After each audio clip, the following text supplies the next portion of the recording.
A Confederação do Equador. A Constituição de 1824, imposta ou outorgada por Dom Pedro I, era muito autoritária e centralista.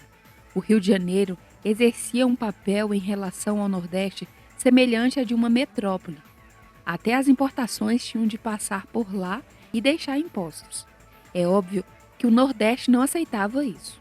Pernambuco já tinha conhecido a tentativa de insurreição em 1817. Alguns dos antigos líderes lá estavam para aprontar outra.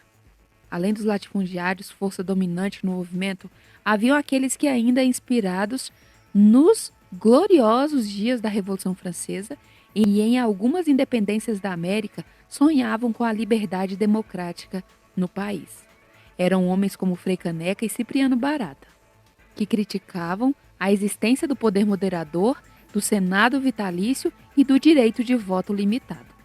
A Constituição imposta foi a gota d'água para transbordar a revolta.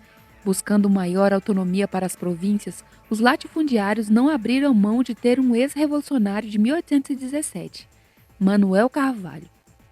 Paz de Andrade, como governador Dom Pedro I, queria nomear um seu apadrinhado. Para isso, enviou o mercenário inglês John Taylor com navios de guerra. Argumento do porrete não convenceu os pernambucanos, que se rebelaram. Os rebeldes ficaram de pé e proclamaram a Confederação do Equador, obtendo a adesão do Ceará, do Rio Grande do Norte e da Paraíba. A ideia era clara: já que o Nordeste continuaria sendo subordinado à capital e ao Sudeste, só havia uma saída: criar um novo país, independente do Brasil. Formado pelas províncias nordestinas, o regime seria republicano. Posteriormente, seria adotada a Constituição da Colômbia. Um homem da igreja com ideais liberais, Frei Caneca, tornou-se o líder intelectual do movimento. No seu jornal, dizia que nenhum povo, depois de saborear a liberdade, se dispõe à sujeição absoluta.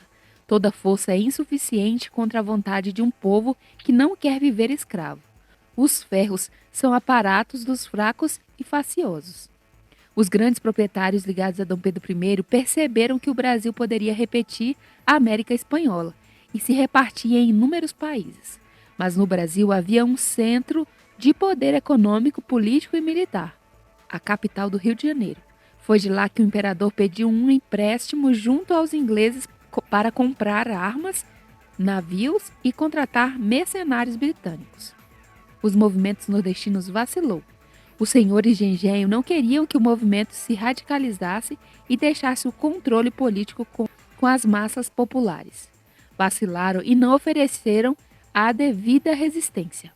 A repressão foi cruel. Os ingleses incendiaram Recife. O governo imperial efetuou centenas de prisões e espancamentos. Várias pessoas foram mortas.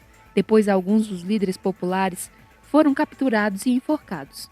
Na hora de executar o Frei Caneca, ninguém se apresentou para ser o carrasco. O homem era muito querido pelo povo. Então o general Lima e Silva, pai de Duque de Caxias, ordenou o fuzilamento. Outros 9 revolucionários foram executados também. Como uma ironia histórica, o nome do Frei, que morreu em nome da liberdade, hoje é o nome de presídio do Rio de Janeiro. Esse foi um pouquinho do relato da Confederação do Equador.